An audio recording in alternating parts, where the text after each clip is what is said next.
করছে আর বলছে, প্রভু হরে কৃষ্ণ। হে দয়াময়, হে দয়াময়, আপনি আপনি কোথায় আছেন? কৃপা করে আমায় একবার দেখা দাও। তাই বাবা জগন্নাথ প্রভু মনে মনে ভাবছেন, হ্যাঁ এই ভক্ত আমার দেখা পেতে চায়, আমি ওকে দেখা দেব। কি করলেন জানেন? আমার ঠাকুর তো নিজের মূর্তি ধরে এসে দেখা দেন না, তাই কি করলেন, একটি ব্রাহ্মণ ভিক্ষুকের বসে এসে সামনে দাঁড়িয়েছে। মা বলছে, এই বালক তোর কি নাম রে? বলছে, আমার নাম জানো জয়দেব। বলছে, আচ্ছা আচ্ছা তোমার কি নাম গো? এইবারে কৃষ্ণচন্দ্র বিপদ ভঞ্জন মুরারি পড়েছেন বাবা বিপদে। এখন যদি বাচ্চা ছেলেটিকে বলে আমার নাম কৃষ্ণ, আর ছাড়বে বাবা? কৃষ্ণকেই তো ডাকছে। তাই খানিকক্ষণ চুপ করে থেকে স্বয়ং প্রভু বলছে, জানিস আমার নাম বিপদ ভঞ্জন মধুসূদন শ্রীহরি। আর সেই বাচ্চাটি শুনে বলছে, বাবা বাবা বাবা, খুব সুন্দর নাম, খুব সুন্দর নাম তোমার। বলছে, জানো তুমি জানো আমি কোথায় গেলে কৃষ্ণ পাবো? বাচ্চা ছেলে তো বাবা বড় মানুষ দেখেছে, তাই জিজ্ঞেস করেছে। বলছে, তুই কৃষ্ণ পেতে চাস? বলছে, হ্যাঁ আমি তো ওই জন্য অনেকদিন আগে ঘর থেকে বেরিয়েছি, জানো আমি অনেকদিন খাইনি, আমি কিছুই করিনি, জানো। বলো না গো কোথায় গেলে কৃষ্ণ পাবো? বলছে, তুই এক কাজ কর না, তুই ওই জগন্নাথ ধাম পুরী ধাম ওখানে চলে যা, আর ওখানে গেলেই তুই কৃষ্ণের দেখা পাবি। যেই না বলেছে বাবা জগন্নাথ ধাম পুরী ধাম, জয়দেবের মনে খুব আনন্দ হয়েছে। তুমি সত্যি কথা বলছো?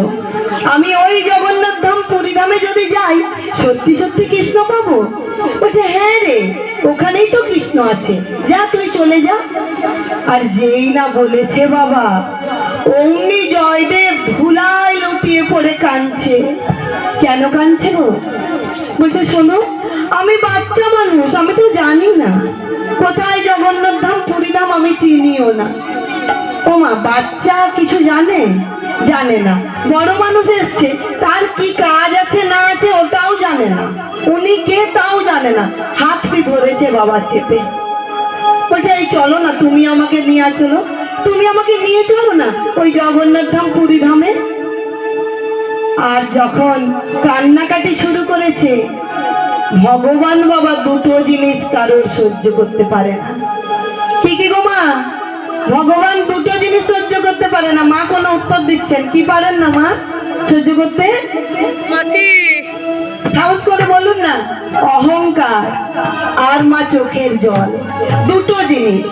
একটা হচ্ছে ভক্ত যদি চোখের জলে এক ফোঁটা জল দিয়ে যদি গোবিন্দকে ডেকেছে যে গোবিন্দ তোমায় আমি এটাই অর্পণ করলাম, তুমি আমার হও, যেখানেই গোবিন্দ থাকুক বাবা আসবেই আসবে। আর হলো কি একটা অহংকার। আমাকে আপনাকে দিয়েছে কোটি কোটি টাকা, আমাদের বড় বড় বিল্ডিং হয়েছে বাবা, এই যে গোবিন্দ দিয়েছে তাই এই ভক্তের আজ বড় বিল্ডিং হয়েছে। কিন্তু বাবা মনে মনে যদি এক ফোঁটা অহংকার করেছেন, মনে মনে বাইরেও না, যে আমার এত বড় বিল্ডিং হয়েছে, তাহলেই বাবা সব শেষ। টুরির মধ্যে কি করে দেবে, বিল্ডিং তো চাই, কিচ্ছু থাকবে না। তাই বাবা ভগবান যেই জয়দেব কাঁদছে, বলছে কাঁদিস নে রে বাবা, কাঁদিস নে, চল আমি তোকেই নিয়ে যাব।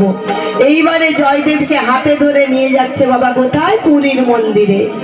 আর পুরীর মন্দিরে গিয়ে বলছে, ওই যে যা সিংহদুয়ার, ওইখানে চলে যা, ওইখানে গেলে তুই জগন্নাথের দেখা পাবি। এইবার জয়দেব সেই জগন্নাথকে জড়িয়ে ধরেছে। আর যখনই বাবা জড়িয়ে ধরেছে, পুরীর পান্ডারা ওই ছোট্ট বালককে বাইরে ছুঁড়ে ফেলে দিয়েছে। আবার জয়দেব কাঁদছে, বলছে, ঠাকুর তুমি যে বললে তুমি ভেতরে আছো, ওরা তো আমাকে ফেলে দিল, কই তুমি তো আসলে না। আর এইদিকে পুরোহিতকে স্বপ্ন দেখিয়ে তার কাছে পাঠিয়েছে, পুরোহিত এক্ষুনি আমার ভক্তকে নিয়ে আয়, না হলে আমি জগন্নাথ মন্দির ছেড়ে এক্ষুনি চলে যাব। সঙ্গে সঙ্গে বাবা পুরোহিত সেই জয়দেবকে নিয়ে এসে জগন্নাথ মন্দিরের কাছে এসে বলছে, প্রভু এই যে তোমার ভক্তকে এনেছি। আর জয়